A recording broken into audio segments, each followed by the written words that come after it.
Hello, this is my service learning presentation for SWK 321, Human Behavior in the Social Environment. My service learning took place at the Onslow Women's Center in Jacksonville and is located at 226 New Bridge Street near downtown Jacksonville.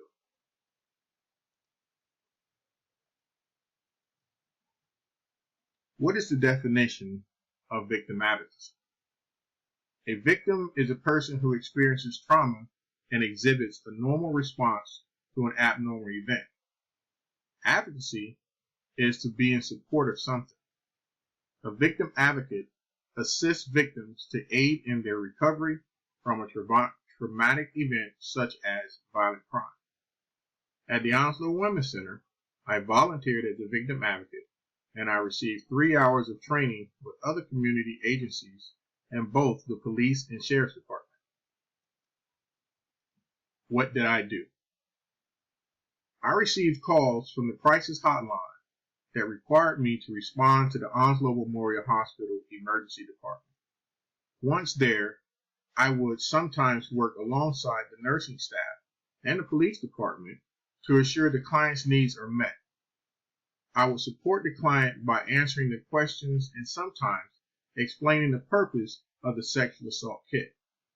I also provided clients with information regarding available services of the Onslow Women's Center and its resources.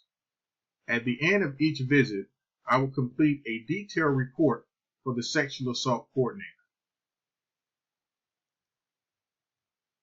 My service learning experience. There is no set definition as to how a victim should act or respond, although social media tends to think there is. Each victim has and will develop their own coping mechanisms. Some may show no emotion at all, while others may show a range from little to very high emotions. The recovery process is also different in that the stages towards recovery can happen in various ways for each victim. Risk and resilience theory. The risk of this kind of trauma can lead to isolation, where the victim separates themselves from everyone in their life.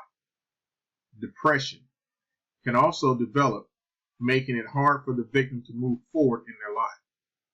Self-blaming is sometimes immediate in that the victim begins to make excuses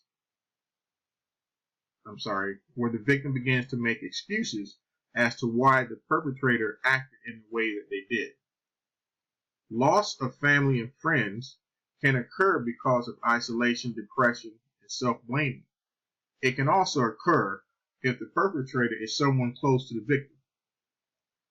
Living in constant fear can become the normal way of life, thus causing the victim to be very suspicious of everyone they interact with, as well as strangers. Resilience.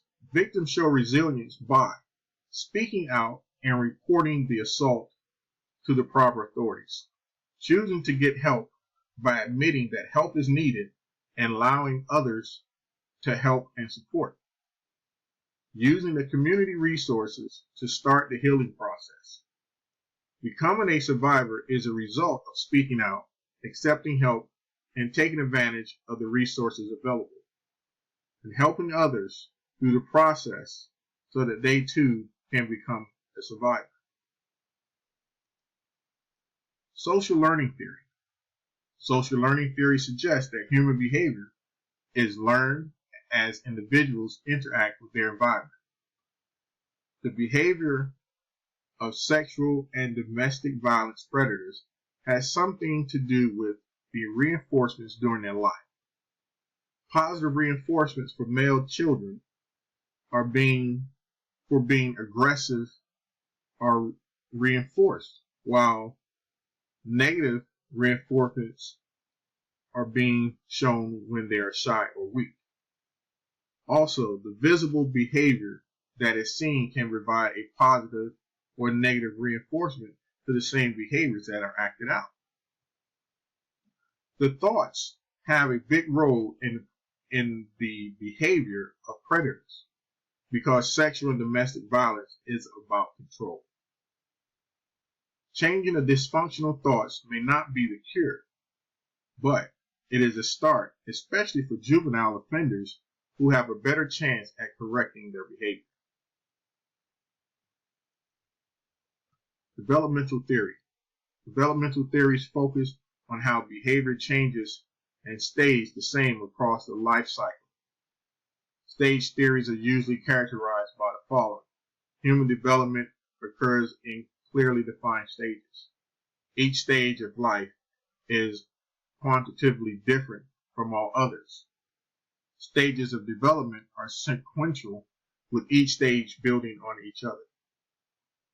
The behavior of a predator may be something that is developed over a period of time. Some may argue that prior to acting out violently, there are small signs that started out during younger years that change and or evolve over time.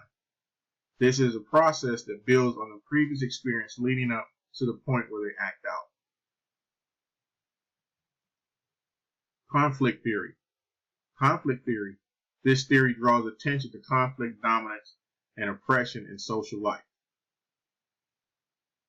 Groups and individuals try to advance their own interests over the interests of others.